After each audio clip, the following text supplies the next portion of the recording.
from CBS 4 News, this is Facing South Florida with Jim DeFede. Good morning, I'm Lauren Pastrana, and welcome to Facing South Florida. Jim DeFede is off this Sunday.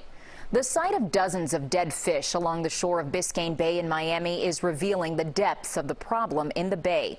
Decisions we make on land impacting life in the water. Miami Waterkeeper is a local nonprofit working to ensure swimmable, drinkable, fishable water for all.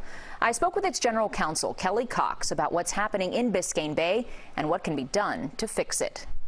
Kelly, thank you so much for spending the time to talk with us about this important issue facing Biscayne Bay right now. Obviously, the images of dead fish last month really caught our attention, but this problem goes way further back than just last month. How deep is the crisis that Biscayne Bay is facing right now? Biscayne Bay is experiencing a very severe crisis right now, and the fish kill that we saw a few weeks ago is really a symptom of a larger disease that is facing Biscayne Bay. Biscayne Bay has faced decades and decades of land-based sources of pollution from septic tanks, sewage leaks, fertilizers, and stormwater runoff, in addition to some legacy pollutants that have over time accumulated in the bay and put us past this tipping point. So what's the cause of the fish kill right now? Because that's really what caught everyone's attention, and we're hearing it's low levels of oxygen, but what caused that?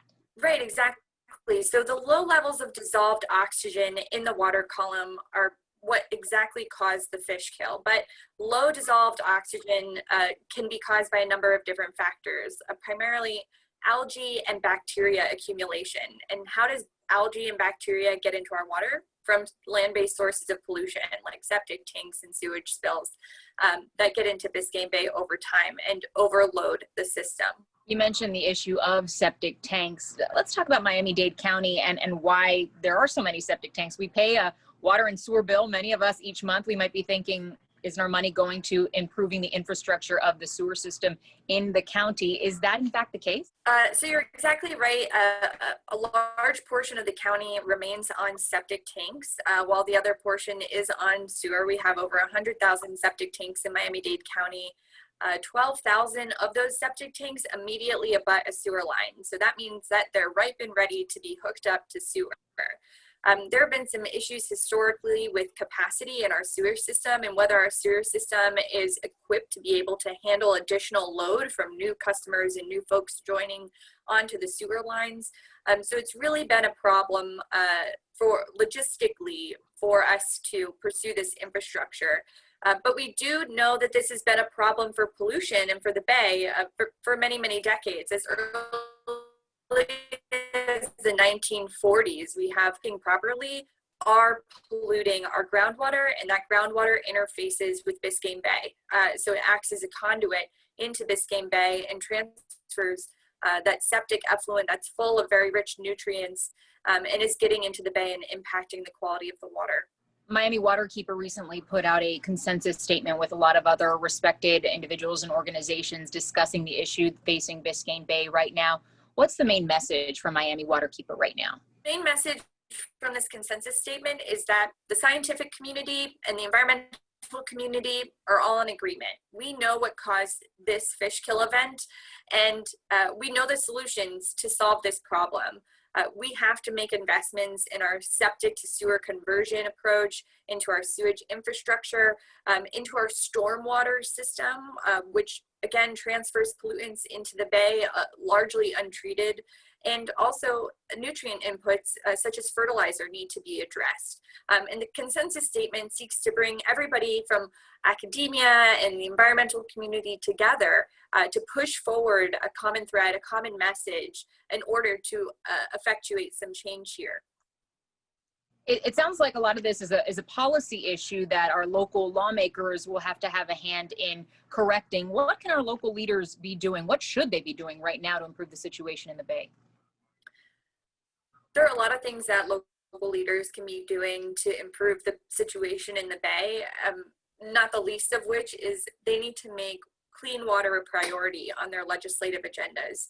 There are a lot of different policy recommendations. In particular, the Biscayne Bay Task Force just released this week a series of concrete recommendations to improve and restore Biscayne Bay.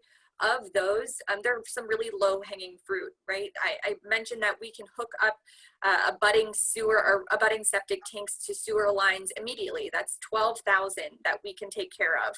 We can pass fertilizer ordinances in municipalities that would call for the ban on fertilizer application during the rainy summer months when that fertilizer is not very likely to be uptaken by the grass or the landscape, and instead could run off into Biscayne Bay or a nearby canal. So there are a lot of low-hanging pieces of fruit that are actionable today, and we encourage local elected officials and decision makers to take those actions. And finally, what action can we as individuals take to preserve Biscayne Bay? Biscayne Bay and the preservation of Biscayne Bay is our responsibility as a community as well. Everything that we do on land eventually can impact the bay. And so we have to take a sense of personal accountability over it. Just because there isn't a law, for example, preventing you from applying fertilizer, you should be cognizant of what you're applying to your lawn and how that might be running off into Biscayne Bay. Same thing with septic tanks. And you can get involved with Miami Waterkeeper. Something that we've noticed as a result of this fish kill is an increased vigilance by the community to protect Biscayne Bay. And we want you to be able to do that. We have a great program called the 1,000 Eyes on the Water. It's a free online training program that will teach you how to document and report things like algae blooms and fish kills to Miami Waterkeeper so that we can better coordinate with the scientific community and the regulatory community in order to ensure a rapid response to these types of events. All right, Kelly, yeah, if we want to enjoy it, we have to do our part to keep it well preserved. Thank you so much for taking the time to talk with us today. Thank you for having me. Up next, time is ticking to register to vote in the next election and to request a mail-in ballot if you prefer to stay away from the polls in person. I talk with a voting rights attorney about the biggest challenge voters are facing going into November. Stay with us.